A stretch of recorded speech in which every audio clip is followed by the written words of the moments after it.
Hello, dear aspirants. आज जो chapter हम शुरू करने जा रहे हैं वेव ऑप्टिक्स, ये फिजिक्स के सबसे इंटरेस्टिंग और हाँ इंपॉर्टेंट चैप्टर्स में से एक है और इसमें स्टूडेंट्स को सबसे ज्यादा कंफ्यूजन रहता है कि लाइट आखिर है क्या। सदियों तक बड़े से बड़े साइंटिस्ट भी इस बात को लेकर कंफ्यूज थे। एक ऐसी मिस्ट्री जिसने साइंस की दुनिया को दो टीम्स में बांट दिया था। क्या लाइट छोटे छोटे पार्टिकल्स का एक स्ट्रीम है जैसा सर आइजैक न्यूटन सोचते थे, या फिर ये एक वेव है जो पानी की लहरों की तरह आगे बढ़ती है। इस एक सवाल ने सबको परेशान कर रखा था और आज इस सेशन में हम इसी मिस्ट्री को सॉल्व करेंगे और मैं आपसे प्रॉमिस करता हूं आपका सारा कंफ्यूजन हमेशा के लिए खत्म हो जाए। तो इस ग्रेट डिबेट में दो बड़े प्लेयर्स थे।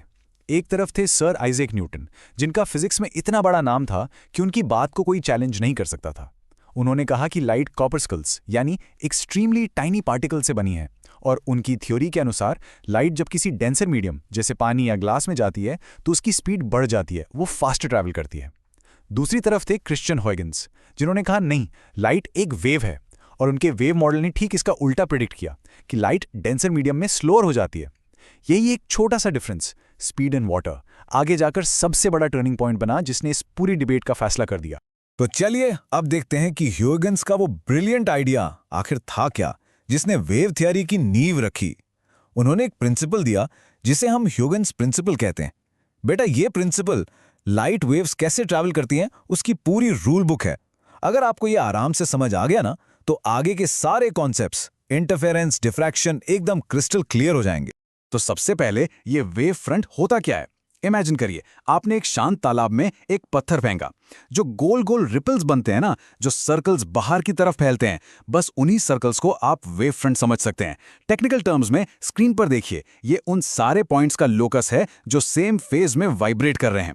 सेम फेज का सिंपल मतलब है कि सभी पार्टिकल्स एक साथ ऊपर जा रहे हैं और एक साथ नीचे आ रहे हैं। और एक इंपॉर्टेंट बात हमेशा याद रखना, लाइट की एनर्जी हमेशा वेव फ्रंट के परपेंडिकुलर डायरेक्शन में ट्रैवल करती है। अब वेव फ्रंट्स दो तरह के होते हैं जो हमारे सिलेबस में इंपॉर्टेंट हैं।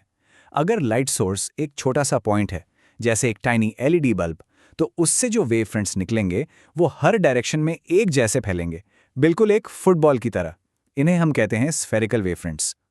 और सोचो, अगर वही सोर्स बहुत बहुत दूर हो, जैसे हमारे लिए सूरज, तो हम तक पहुंचते पहुंचते उस बड़े से स्फीयर का एक छोटा सा हिस्सा हमें एकदम फ्लैट यानी प्लेन लगने लगता है। इसलिए सनलाइट से आने वाले वेव फ्रंट्स को हम प्लेन वेव फ्रंट्स मानते हैं। तो ह्यूगन्स ने कहा कि एक वेव फ्रंट आगे कैसे बढ़ता है। यहां पे थोड़ा ध्यान देना। उन्होंने इसका एक बड़ा सिंपल सा रूल दिया। इस प्रोसेस को स्क्रीन पर स्टेप बाय स्टेप देखते हैं। स्टेप 1, उन्होंने कहा इनिशियल वेव फ्रंट का हर एक पॉइंट एक नए लाइट सोर्स की तरह बिहेव करता है। इमेजिन करो, एक वेव फ्रंट पर लाखों छोटे छोटे बल्ब लगे हैं। स्टेप 2, अब ये नए सोर्सेस अपनी छोटी छोटी वेव्स निकालेंगे। इन्हें हम सेकेंडरी वेवलेट्स कहते हैं। स्टेप 3, ये वेवलेट्स आगे बढ़ेंगी। और स्टेप 4, थोड़ी देर बाद इन सारी सेकेंडरी वेवलेट्स पर अगर हम एक कॉमन टेंजेंट बना दें, मतलब एक ऐसी लाइन जो सबको आगे से टच करती हुई निकले, तो वही हमारा नया वेव फ्रंट बन जाता है। कितना सिंपल और ब्रिलियंट आइडिया है ना? अच्छा, अब सोचो जरा, एक सवाल। अब तक हमने एक वेव की बात की। अगर दो अलग अलग सोर्सेस से लाइट वेव्स आ रही हैं और एक ही पॉइंट पर एक ही टाइम पर आकर मिलती हैं, तो क्या होगा? क्या वो टकराकर वापस चली जाएंगी या एक दूसरे के थ्रू निकल जाएंगी? यहीं से हमारा अगला कॉन्सेप्ट शुरू होता है, जिसे कहते हैं इंटरफेरेंस ऑफ लाइट। यहां पे काम आता है प्रिंसिपल ऑफ सुपरपोजिशन। ये प्रिंसिपल बहुत सिंपल है। ये कहता है कि वेव्स जस्ट ऐड अप, मतलब जब दो या दो से ज्यादा वेव्स एक पॉइंट पर मिलती हैं तो उस पॉइंट पर जो रिजल्टेंट डिस्प्लेसमेंट होता है वो उन सभी वेव्स के इंडिविजुअल डिस्प्लेसमेंट्स का वेक्टर सम होता है। यही वेव्स की खास बात है। अगर यहां पार्टिकल्स होते तो वो टकरा जाते, कोलाइड करते, लेकिन वेव्स एक दूसरे के थ्रू गुजर जाती हैं और उनका इफेक्ट बस ऐड हो जाता है। लेकिन आगे बढ़ने से पहले इंटरफेरेंस का एक सुंदर स्टेबल पैटर्न देखने के लिए एक बहुत ज़रूरी कंडीशन है।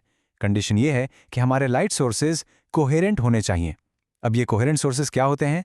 ऐसे दो सोर्सेज जिनके बीच का फेज डिफरेंस टाइम के साथ कांस्टेंट रहता है, बदलता नहीं। इसको ऐसे समझो जैसे दो डांसर्स हैं जो बिल्कुल एक दूसरे के साथ सिंक में डांस कर रहे हैं, उनका रिदम कभी नहीं बिगड़ता।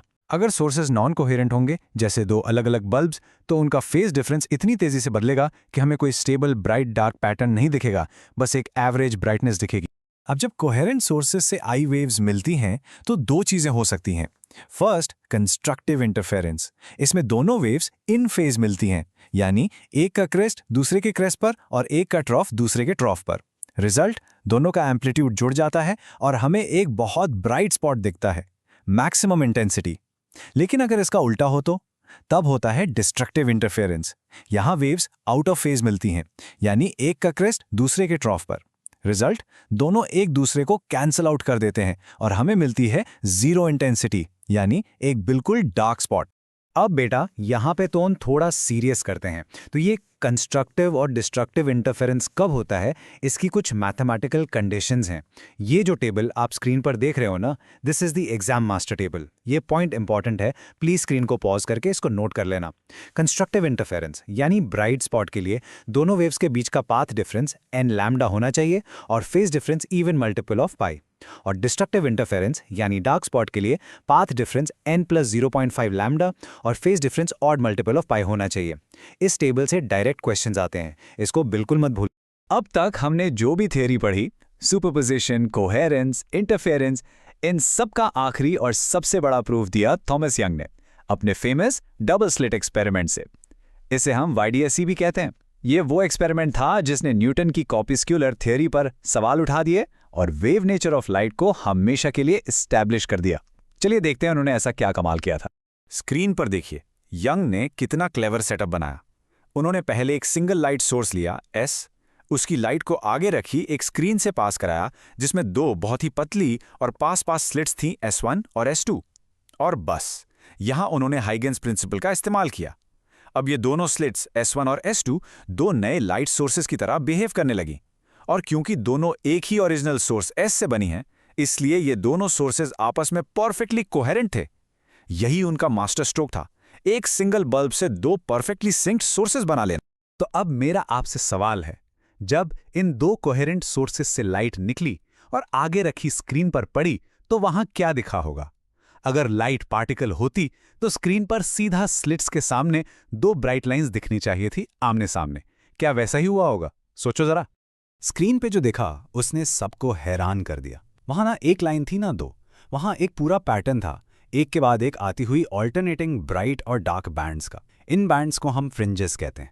ऐसा पैटर्न सिर्फ और सिर्फ तब बन सकता है जब वेव्स इंटरफेयर कर रहे हो। ब्राइट बैंड्स वहां बनी जहां कंस्ट्रक्टिव इंटरफेरेंस हुआ, और डार्क बैंड्स वहां जहां डिस्ट्रक्टिव इंटरफेरेंस ने लाइट को कैंसिल कर दिया। एनर्जी डिस्ट्रॉय नहीं हुई, बस रीडिस्ट्रीब्यूट हो गई, डार्क जगह से निकलकर ब्राइट जगह पर चली गई।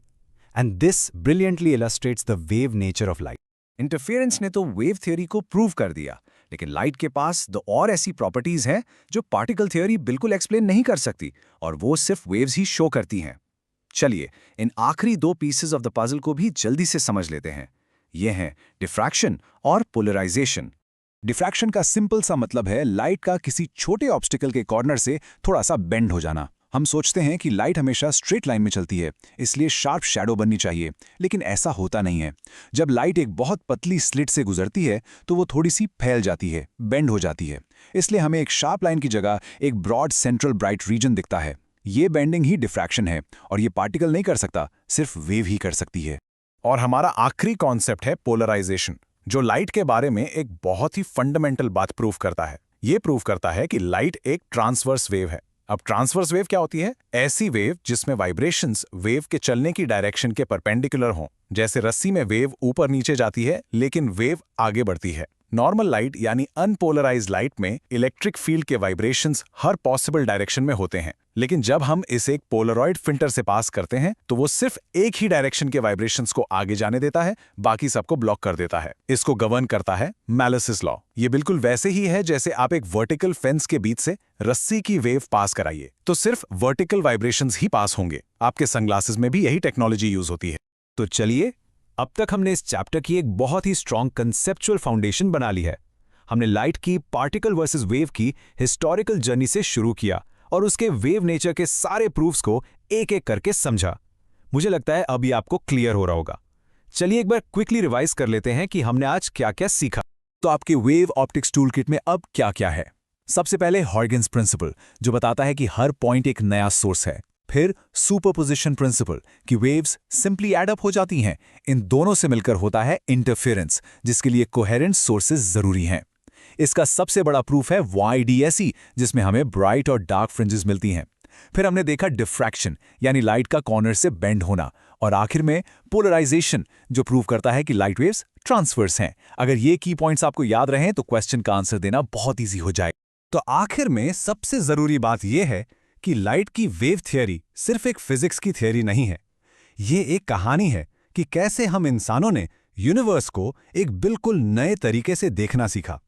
इसने हमें सिखाया कि जो चीजें हमें सीधी और सिंपल दिखती हैं, उनके पीछे कितनी कॉम्प्लेक्स और ब्यूटीफुल फिजिक्स छुपी हो सकती है।